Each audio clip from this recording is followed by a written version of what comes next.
রাজ্যসভার নবনির্বাচিত সাংসদ কোনাত পুরকায়েস্তের বাড়িতে। এই বাড়িটি নানা কারণে ঐতিহাসিক, কারণ এই বাড়িতেই একজন কবীন্দ্র পুরকায়েস্ত, যিনি কোনাত পুরকায়েস্তের বাবা, তিনি সাংসদ ছিলেন, তিনি কেন্দ্রীয় মন্ত্রী ছিলেন, সেই অর্থে একটা ঐতিহাসিক উত্তরাধিকার তিনি বহন করছেন। এবং তার আপনারা জানেন যে তার এই রাজ্যসভার টিকিট প্রাপ্তিতে বিজেপির যে পুরনো কর্মীরা ছিলেন তাদের মধ্যে একটা নতুন উন্মাদনার সৃষ্টি হয়েছে, আমরা লক্ষ্য করেছি। এবং আপনারা এই মুহূর্তে দেখতে পাচ্ছেন বিজেপির অনেক পুরনো কর্মী তার বাড়িতে এসেছেন, এরা সবাই বিজেপির পুরনো নতুন কর্মী। এবং এভাবে তিনি সবসময় দলের কর্মীদের প্রতি একটা স্নেহের মনোভাব, একটা সহকর্মী মনোভাব তিনি পোষণ করেন। তো আজকে আমরা তাকে পেয়েছি, কাল তিনি দিল্লি যাচ্ছেন। তো এই যে আপনি নতুন দায়িত্ব পেয়েছেন, টিকিট পেয়েছেন, আপনি কি আশা করেছিলেন যে আপনি রাজ্যসভার টিকিট পাবেন? প্রথমেই আমি ঈশান বাংলার যারা দর্শকরা যারা রয়েছেন তাদের প্রতি আমার শ্রদ্ধা এবং আমার শুভেচ্ছা আমি জ্ঞাপন করছি। যে প্রশ্নটা আপনি করেছেন যে আমি কি ভেবেছিলাম এরকম, যদি সত্যি কথা বলি আমি ভাবিনি।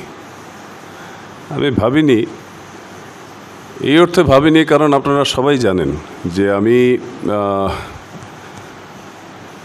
বিধানসভায় লড়ার জন্য আমি 2011-তে প্রথমবার, 2016-তে দ্বিতীয়বার, 2021-এ তৃতীয়বার আমি মনোনয়ন চেয়েছিলাম দলের কাছে। পরবর্তীতে এবারও আমি বিধানসভার একটি সমষ্টি ভিত্তিক আমি কাজ করছিলাম। তো স্বাভাবিকভাবে আমার কাছে এরকম কোনো ইনফরমেশনও ছিল না যে রাজ্যসভার সাংসদ বা রাজ্যসভার মনোনয়নের জন্য আমাকে ডাকা হতে পারে। তো ঘটনাচক্রে এরকম ঘটলো যে আমার কাছে এরকম একটা প্রস্তাব ঠিক বলবো না, নির্দেশ এলো যে আপনি আপনার বায়োডাটা এবং একটা অ্যাপ্লিকেশন দিন রাজ্যসভার নির্বাচনের জন্য। তো যখন যে ব্যক্তি আমাকে ফোন করেছিলেন আমি সঙ্গে সঙ্গে ওনাকে আবার আমি জিজ্ঞেস করলাম, আপনি কি বলছেন রাজ্যসভার জন্য? উনি বললেন হ্যাঁ রাজ্যসভার জন্য। তো যাই হোক, যে ব্যক্তির কাছ থেকে ফোন এসেছিল তাকে না বলার বা তাকে অন্য কিছু বলার মতো ধৃষ্টতাও আমার নেই। স্বাভাবিকভাবে আমি ওনাকে বলেছিলাম ঠিক আছে আমি পাঠাচ্ছি। তারপর আমি বাবার কাছে আসলাম, বাবাকে বললাম যে এরকম ব্যাপার, একটা প্রস্তাব এসছে, তো আমি কি করব। ওনার প্রথম প্রশ্ন এটাই ছিল, তোমাকে দেবে কি? কারণ বিগত দিনে 3বার প্রার্থিত্ব চেয়ে দলের তরফ থেকে প্রার্থিত্ব হয়তো কোনো কারণ ছিল যার জন্য হয়তো দেওয়া হয়নি। তো তারপরেও আমি দলের সঙ্গে নিষ্ঠার সঙ্গে আমি কাজ করে গেছি এবং আমার এই বিষয়টা হয়তো আমাদের কেন্দ্রীয় নেতৃত্ব বলুন বা রাজ্যিক নেতৃত্ব বলুন তাদের নজরে এসছে, যার জন্য তারা এই ধরনের একটা প্রস্তাব আমার কাছে দিয়েছেন। তো পরবর্তীতে বাবার সাথে কথা বলে আমি আমার অ্যাপ্লিকেশন আমি পাঠিয়ে দিই, বায়োডাটা পাঠিয়ে দিই। পরবর্তীতে যা ঘটনা ঘটেছে আপনাদের জানা আছে। আচ্ছা, এই যে আপনি টিকিট পেয়েছেন, এই টিকিট পাওয়ার জন্য আপনি কার অবদান বেশি বলে আপনি মনে করেন? দেখুন, প্রথমে আমি বলি যে এখানে সকলের অবদান রয়েছে। আমাদের কেন্দ্রীয় নেতৃত্ব, মাননীয় প্রধানমন্ত্রী নরেন্দ্র মোদীজি, আমাদের গৃহমন্ত্রী অমিত শাহজি, আমাদের রাষ্ট্রীয় যিনি সভাপতি জেপি নাড্ডাজি, আমাদের রাজ্যিক যিনি সভাপতি দিলীপ শইকিয়া, এবং আমি বলবো সবথেকে বেশি অবদান যার রয়েছে, যার প্রচেষ্টা যদি না হতো তাহলে হয়তো এবারও একটা উল্টো কিছু ঘটতো, তিনি হচ্ছেন ডক্টর হিমন্ত বিশ্ব শর্মা, আমাদের মাননীয় মুখ্যমন্ত্রী আসামের। আচ্ছা, এই যে আপনি রাজ্যসভার সাংসদ হয়েছেন, তো আপনি জানেন যে বরাক উপত্যকার নানা সমস্যা রয়েছে, তো আপনি কাজ করার সময় কোন সমস্যাটাকে আপনি অগ্রাধিকার দিচ্ছেন? দেখুন, বরাক উপত্যকার সমস্যা যেটা, একটা কথা আমি বলতে পারি যে 2014-র আগে যে সমস্যা ছিল, মানে সমস্যার যে ব্যাপ্তি যেটা ছিল, আজকের দিনে অনেকটাই সেটা কমেছে। পুরো ঠিক হয়ে গেছে সেটা আমি বলবো না, তবে অনেকটাই মানুষ কিছুটা স্বস্তির নিঃশ্বাস ফেলতে পেরেছেন। কারণ আমাদের বরাক উপত্যকার সবথেকে বেশি যেটা সমস্যা ছিল বা জ্বলন্ত সমস্যা ছিল আমাদের কাছে, সেটা যোগাযোগ সমস্যা। এবং আমাদের সড়ক যোগাযোগে বলুন, আমাদের ট্রেন যোগাযোগে বলুন, সব ক্ষেত্রেই আমাদের অনেক দিন আমাদেরকে কষ্ট করতে হয়েছে। এবং আমরা এও দেখেছি যে 1996 সালে যখন প্রধানমন্ত্রী ছিলেন এইচ.ডি. দেবেগৌড়া, তখন গজ কনভার্সনের কাজ শুরু হয়েছিল, শিলান্যাস হয়েছিল। কিন্তু পরবর্তীতে আমরা লক্ষ্য করেছি এই গজ কনভার্সনের কাজ শেষ হতে প্রায় 18 বছর সময় লেগেছে, যেটা হওয়ার কথা ছিল না। তো ঘটনা হচ্ছে, এবং এটা হয়েছে আজকের দিনে সেটা বলতে পারি যে কংগ্রেস সরকার, বিশেষ করে আসামে যে কংগ্রেস সরকার ছিল, কংগ্রেস সরকারের বা কংগ্রেস নেতৃবৃন্দের বরাক বৈমাতৃসুলভ একটা যে তাদের যে চিন্তাধারা, সেই চিন্তাধারা সেখানে কাজ করেছে। তো এবং এও আমরা লক্ষ্য করেছি যে নরেন্দ্র মোদীজি 2014 সালে যখন ভারতবর্ষের প্রধানমন্ত্রী হিসেবে দায়িত্ব গ্রহণ করেন, তার কিন্তু 1 বছরের মধ্যে কিন্তু আমরা শিলচর বা বরাক উপত্যকাবাসী আমরা ব্রডগেজ আমরা পেয়ে গেছি। তো ঘটনা হচ্ছে, কাজ করার যে দৃষ্টিভঙ্গি, যে চিন্তাধারা, সেটা এখানে আমাদের সামনে এসছে। যে আজকের দিনে ভারতীয় জনতা পার্টির সরকার আসার পরে আজকে সমগ্র বরাক উপত্যকায় প্রায় 50,000 কোটি টাকার এখন কাজ চলছে, বিভিন্ন প্রজেক্টের কাজ চলছে। কি কি প্রজেক্ট চলছে আপনারা সেটা জানেন, সেটা আমি এখানে পুনরাবৃত্তি করব না এখানে।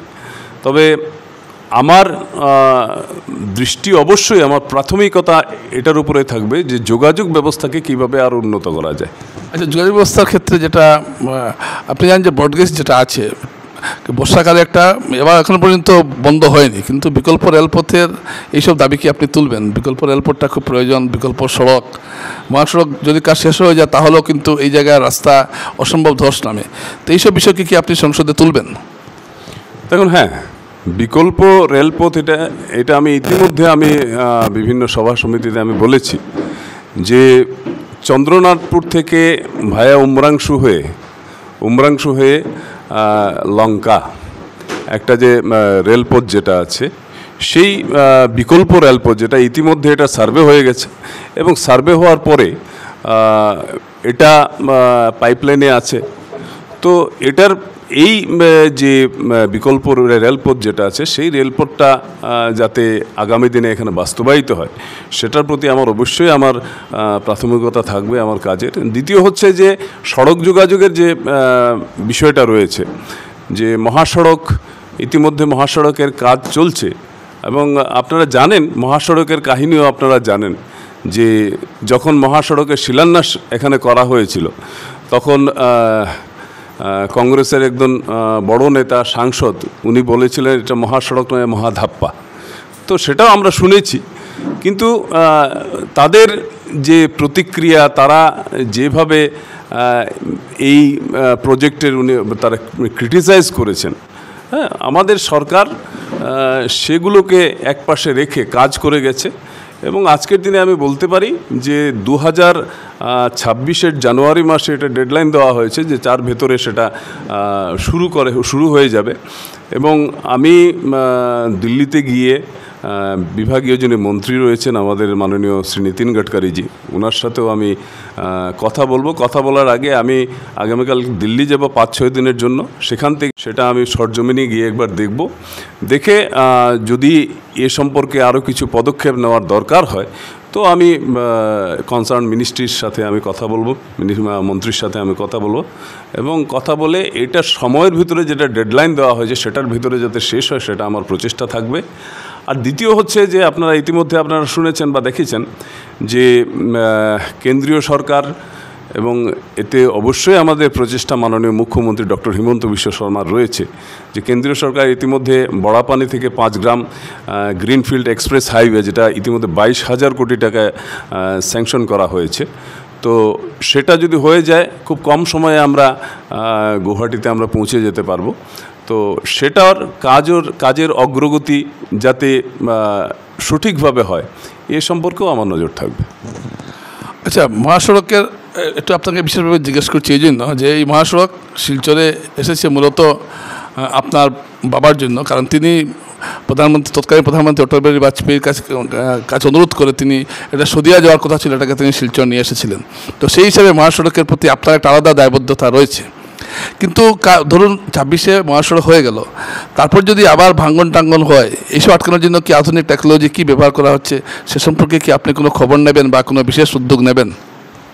না, দেখুন একটা জিনিস, যে এখন যে কোম্পানি যেটা কাজ করছে L&T কোম্পানি অনেক বড় কোম্পানি, এবং তাদের যে ইনফ্রাস্ট্রাকচার যেটা আছে সেটা একদম মানে লেটেস্ট ইনফ্রাস্ট্রাকচার তাদের রয়েছে, সেটা নিয়ে তারা কাজ করছে। এবং আমি আশা করি যে এই যে ধস পড়ার যে বিষয়টা আপনি উঠিয়েছেন সেটাকেও সামনে রেখে তারা কাজ করে এই সড়কটা চালু করার ব্যবস্থা করবে। তথাপি তারপরেও যদি এ সম্পর্কে কিছু করার প্রয়োজনীয়তা হয় তো সেটা সম্পর্কে আমি ব্যবস্থা নেব। আপনি শপথ কবে নিচ্ছেন? আমি শপথ 21 জুলাই থেকে আমাদের সেশন শুরু হচ্ছে, তো আমি সম্ভবত 21 জুলাইতেই শপথ নেওয়ার কথা, বা এটার কথা আমি আমাদের যিনি রাজ্যসভার যে চেয়ারম্যান যিনি আছেন তার কাছে আমি আবেদন রাখব। আরেকটা প্রশ্ন করে ফেলি, আপনাকে পেয়েছি যখন, আপনি হতে চেয়েছিলেন বিধায়ক, হয়ে গেলেন সাংসদ, আপনি চেয়েছিলেন পিস্তল, পেয়ে গেলেন কামান, এই বিষয়টাকে আপনি কীভাবে দেখছেন? না, দেখুন একটা জিনিস আমি বলি, সংগঠনে আমি প্রায় 37 বছর ধরে কাজ করছি। এতদিন আমি সংগঠনের কাজ করেছি, সংগঠনকে কিভাবে এগিয়ে নেওয়া যায়, সংগঠনকে কীভাবে শক্তিশালী করা যায় সেটা আমার ফোকাস ছিল।